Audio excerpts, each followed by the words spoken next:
So, welcome back to the wonderful twin caves sector.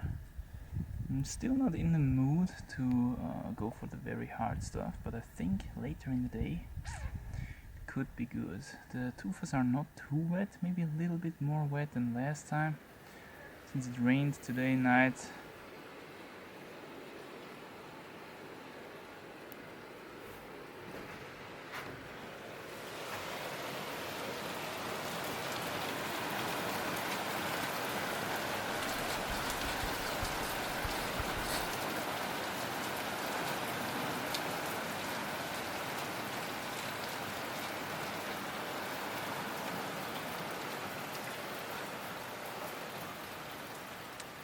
So I will digest some bananas now, and then and with this sugar I'm going to get in the mood to go for really hard stuff, and I'm gonna make some goes in the project. Let's see what we can do.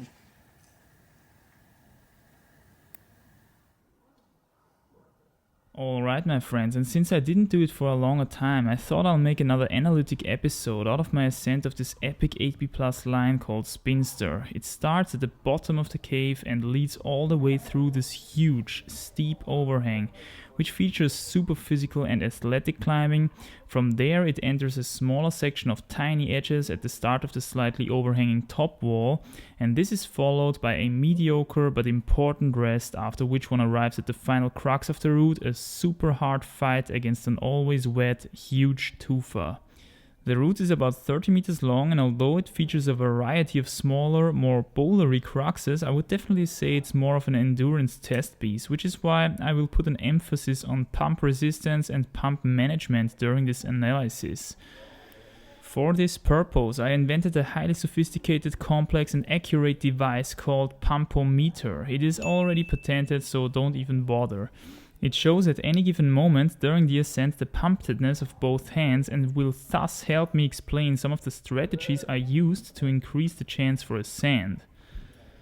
Alright, let's get started. If you're climbing for a longer time already, then you might have noticed that it's actually the clipping positions which cause the majority of the pump in very steep terrain, or let's say in very exhausting terrain in general.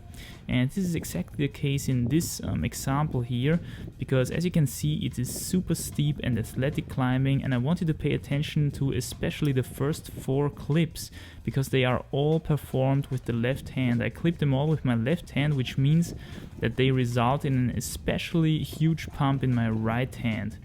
And as you can see here, the pumpometer goes up for the right hand already, and I'm about to make here the second clip from this huge undercling, which was a little bit wet. It was pretty annoying, I had to clean my hands afterwards. And one strategical detail would be that the first 2 clips I didn't necessarily need to clip with my left hand. I could also perfectly well have clipped them with my right hand, which would have resulted in a little bit more pump in my left hand. This would have been not so ideal for the first crux move, which is a huge span from this huge undercling to the first a little bit worse hold for the right hand. Alright, so here we've got the crux move itself, performed from my still quite fresh left hand into the right hand, and now I'm getting into the situation where I have to clip the next 2 draws from my right hand, which is really exhausting, and as you can see it lets my pump of the right hand really skyrocket. Which is the reason why I made a short little in-between rest here to shake out the right hand, just because of this clip before. It was so exhausting for the right hand, and I still need it for the next clip.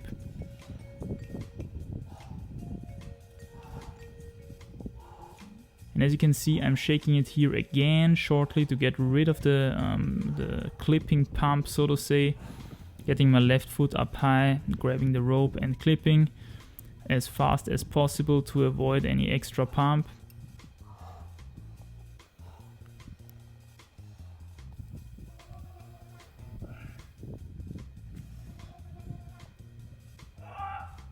So in this situation, all the first 4 clips are done. They were all performed from the right hand, which is the reason why the right hand has quite some more pump than the left one in this moment. And it's also the reason why I wanted to use this little shakeout space here to get rid of at least some of that pump. And the practical thing is that the next clip, which is hanging down from this slightly overhanging top wall here into my direction, has to be performed with the left hand. And as you can see, I'm going into this move here right now, grabbing this slopey pinch and clipping from the left hand, super exhausting for the left hand. And this drives also the pump up, as you can see, and now I'm entering the second crux of the root, which is basically a little crimpy boulder on really tiny edges.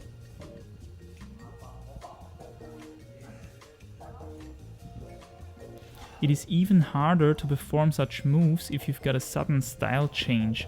You have to imagine that the climbing up until now was basically on big open tufas, you know, big pinches or sometimes even chuggy in cuts and stuff like that. And then all of a sudden you have to crank down tiny little edges. Your fingers are not used to this stimulus in this moment, they are used to grab bigger holds, you know. And this is something which increases the probability of falling pretty much in my experience. So you have to prepare your mind here a little bit to crank down those tiny crimps, otherwise you will just drop off. And yeah, as you have seen, I've used this prominent flake here, this prominent undercling flake to shake off some pump and to just to be able to perform the next few moves into the final rest before the crux of the root starts. And as I mentioned already, the rest is not really good. It's at best a mediocre rest, which is the reason why I rested for a long time there. I think I rested about 10 minutes or so, and it was super exhausting. The resting in such a bad rest is really hard work. You always have to concentrate on the hand which is below, you know. And this is the reason why the pump on the pumpometer goes down very slowly. And let me say a few words about proper resting in general. You really have to focus on your breathing. You need to have constant deep breathing to get that oxygen back into your body, back into your forearms basically, to get that pump away. And another tip would be that you always focus on the shaking hand. Never focus on the holding hand, because this will only make you panic even more and grab those holds even more than is necessary. Try to hang on your skin as much as possible. Focus on the shaking hand and really visualize how the oxygen goes into the forearm and pushes away the lactic acid. Alright, so much about resting properly. The next problem I faced on this route is that I had to pre-clip the next clip so that I could rush through the crux without clipping. So I had to interrupt my resting quite substantially by clipping this quick draw from my right hand with my left hand, and this of course pumped up my right hand again quite a lot, which forced me to climb backwards one more time basically to shake this rest off again.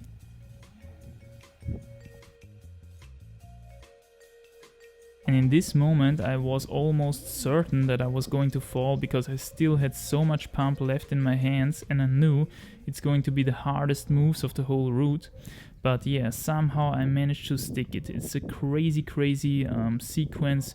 You basically have to do one big span, this one here, onto a really bad and sharp sloper, and then you have to make almost a one-armor on this sloper and pulling yourself upwards to a super bad side pull.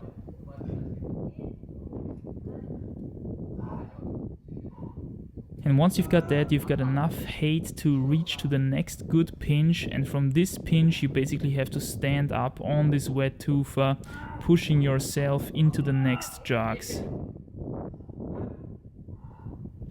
And all of these moves were super at my limit. As you can see, I was pumped as hell in this moment, but luckily those two holds up there, here you can shake out again, and then you only have to perform a few more moves into a big undercling pinch from which you can clip the anchor, which is also quite exhausting actually. So I made sure that I rested my right hand here properly, because this last clip of the anchor has to be performed from the right hand with the left one. So that's basically how I tried to manage my pump during this ascent.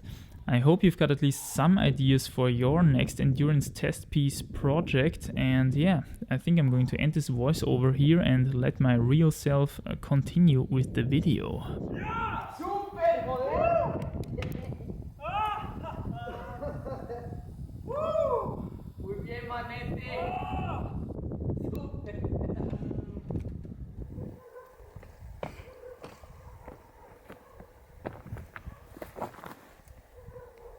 Yes, my friends, the first trip 8B Plus has fallen.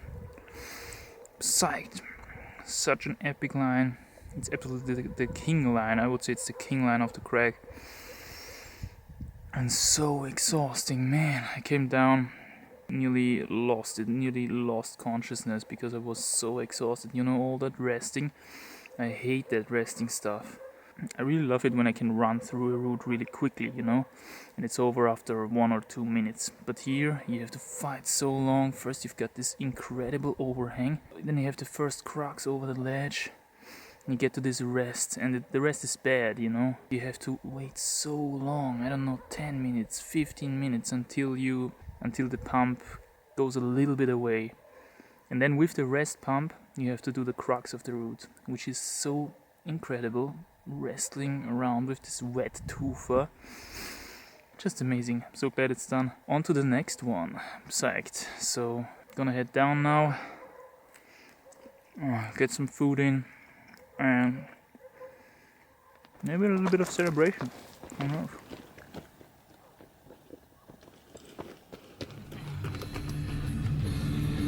Oh yeah.